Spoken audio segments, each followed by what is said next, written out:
یہ کتاب ینابیع المودہ للحافظ سلیمان ابن ابراہیم القندوزی المطبع السابعہ، یہ روایت کرتے ہیں مقتل ابی مخنف سے. میرے پاس جو مقتل ابی مخنف ہے یہ فقرہ میرے پاس نہیں ہے، لیکن ینابیع المودہ مفتی سلیمان القندوزی کے پاس، اس کے پاس تھا یہ فقرہ جو میں بھی دکھانے لگا ہوں. ٹھیک ہے نا، مقتل ابی مخنف جو بہت ہی مشہور معروف اور معتبر مقاتل میں سے، اور لیکن وہ شیعہ نہیں تھا. بہت سارے اصحاب مقاتل شیعہ نہیں ہیں لیکن وہ معتبر مانا جاتا ہے. اچھا، یہ مقتل ابی مخنف ہے. اس میں ملاحظہ کریں، اس میں معاف کیجیے گا، اس میں صفحہ نمبر 404 ہے. اس میں محمد ابن الحنفیہ سے جب وہ عراق جانے لگے تھے تو امام حسین علیہ السلام نے کہنے لگے یا اخی لو کنت فی بطن صخرۃ لاستخرجونی منها فیقتلونی. اے میرے بھائی، امام حسین علیہ السلام نے ان سے کہا تھا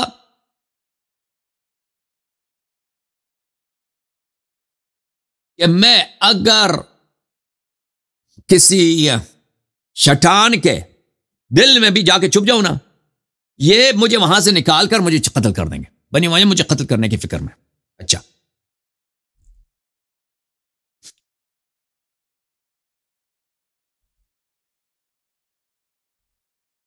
یہ کتاب ہے امالی الصدوق شیخنا ابو جعفر محمد ابن علی الصدوق رحمۃ اللہ علیہ، چھاپ النجف الاشرف، علم المجلس الثلاثون. اس میں جو حدیث ہے وہ بڑا طولانی مقتل ہے نا، جو حضرت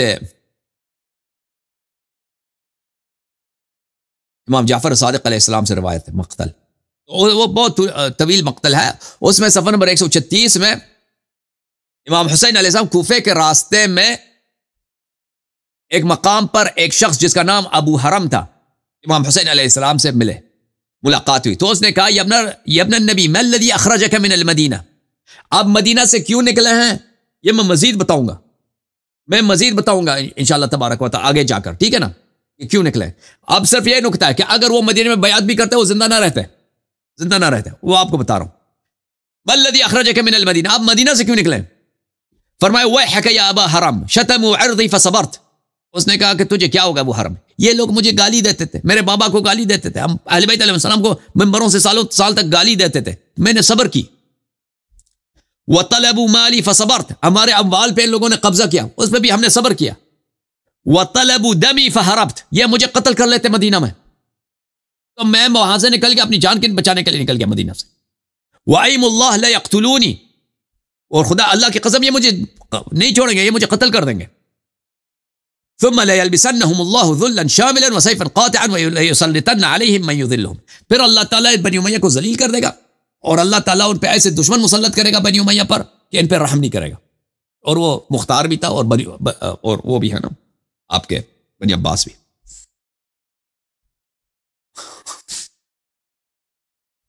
پھر مدینۃ المعاجز میں بہت واضح انہوں نے بتایا، یہ کتاب ہے مدینۃ المعاجز الجزء الثانی لشیخنا السید ہاشم البحرانی رحمۃ اللہ علیہ، چاپ مؤسسۃ النعمان. یہاں پر ایک معجزہ ہے امام حسین علیہ السلام کا کہ ان کی دعا قبول ہوتی ہے. یہ طویل حدیث ہے، ان میں ان کی گفتگو ہے کس کے ساتھ؟ عبداللہ ابن عباس سے، رو کر. اس میں دونوں طرف رو رہے ہیں، عبداللہ ابن عباس بھی رو رہے ہیں، امام حسین علیہ السلام بھی رو رہے ہیں. اچھا، عبداللہ ابن عباس یہ مدینے سے مکے سے جب نکلے تھے کوفے کی جانب، تو اس روایت میں ہے کہ وہ مدینہ بھی رکے تھے، راستے میں مدینہ رکے تھے، رسول اللہ صلی اللہ علیہ وسلم کی قبر کی زیارت کی، پھر وہ چلے گئے. اچھا، تو وہاں پہ ان کی ملاقات ہوئی ہے. تو عبداللہ ابن عباس کہتا ہے کہ آپ واپس مکہ چلے جائیں، آپ عراق نہ جائیں، واپس مکہ چلے جائیں. والدخول فی صلح بنی امیہ، اور بنی امیہ کے ساتھ آپ کسی طرح سے صلح کریں، بیعت کریں، صلح کریں تاکہ آپ کی جان بچ جائے. فقال ہیہات یا ابن عباس، فرمائے کہ ایسا نہیں ہو سکتا، ہیہات یہ ایسا نہیں ہو سکتا. ان القوم لا يتركوني، یہ آپ جو کہہ رہے ہیں نا کہ ان کے ساتھ آپ مصالحہ کریں، بیعت کریں، آپ کو چھوڑ دیں گے، یہ مجھے نہیں چھوڑیں گے. وانهم يطلبونني اين كنت، میں جہاں بھی جاؤں یہ مجھے میرے پیچھے آئیں گے، مکہ بھی جاؤں میں میرے پیچھے آئیں گے. حتى ابايعهم كرها ويقتلونني، یہ پہلے مجھ سے بیعت کرائیں گے زبردستی، پھر مجھے قتل کر دیں گے. اور قتل بھی ایسا نہیں کریں گے ایسے ایک آدمی کو قتل کیا، انہوں نے کس کا انتقام لینا ہے؟ بدر کا انتقام لینا ہے، تو وہ کربلا کا سین جو ہے کہیں نہ کہیں انہوں نے بنانا ہے. واللہ لو کنت فی حج ہامۃ من حوام الارض لاستخرجونی، اللہ کی قسم اگر میں زمین کے کسی جانور کے کسی سوراخ میں بھی چلا جاؤں تو مجھے نکال کے مجھے ذبح کر دیں گے، قتل کر دیں گے. وقتلونی، مجھے نکال کے قتل کر دیں گے. واللہ انہم لا ينفرون علی کما اعتدى اليهود فی یوم السبت، یہ مجھے اسی طرح مجھ پہ دشمنی کریں گے، میرے خلاف لشکر لائیں گے جیسے یہودیوں نے ہفتے کے دن ان پہ حرام تھا کہ وہ مچھلی پکڑے، وہ سب آئے تھے، سب رش لگا دی تھے انہوں نے مچھلی پکڑنے کے لیے. اچھا، وَإِنِّي فِي أَمْرِ جَدِّي رسول اللہ صلی اللہ علیہ وآلہ وسلم حیث امرنی، اور میرے نانا کو میں نے خواب میں دیکھا، انہوں نے فرمایا کہ تیری شہادت کا وقت آیا، ٹھیک ہے نا، اور میں ان کے حکم کی تابع ہوں. وَإِنَّا لِلَّهِ وَإِنَّا إِلَيْهِ رَاجِعُونَ. اچھا، تو اب آپ نے دیکھا میرے محترم ناظرین کہ ہمارے پاس اس طرح کی کوئی روایت، کوئی حدیث نہیں ہے کہ اگر وہ بیعت کر لیتے ان کی جان بچ جاتی. الاقل میں نے نہیں دیکھا، اگر آپ نے دیکھا ہے تو انشاءاللہ شیئر کیجئے. میں نے جو دیکھا ہے بیعت کرنے سے ان کو فائدہ نہیں ہوتا کہ ان کی زندگی بچ جائے.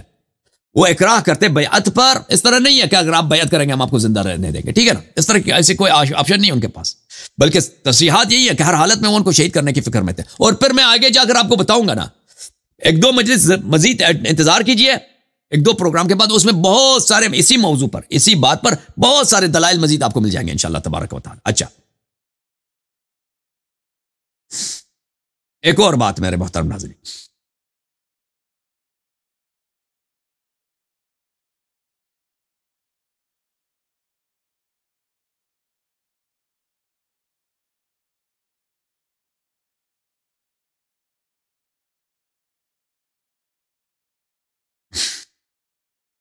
دیکھیں انقلابی حضرات امام حسین علیہ الصلوۃ والسلام کی شہادت کو ہائی جیک کر کے غلط تفسیر کر کے آپ کو بتاتے ہیں کہ وہ انقلاب کے لیے اور ظلم کے خلاف کھڑا ہوتا ہے، جہاد کرنا یہ واجب ہے، اور اپنے وقت کے طاغوت کے مقابلے میں آپ نے تلوار نکالنا. امام حسین علیہ السلام نے بھی یہی کیا ہے، تو ہمارے زمانے کے طاغوت امریکہ ہے، اس کے خلاف تلوار نکالو، ٹھیک ہے نا. تو یہ جو ان کے انقلابی تفسیر ہے امام حسین علیہ السلام کے شہادت کی، تو اس کے لیے جو دلیل لایا جاتا ہے کہ دیکھیں امام حسین علیہ السلام سے جب مطالبہ کیا گیا تو کیا کیا انہوں نے خروج کیا ہے، قیام کیا ہے، انقلاب کیا.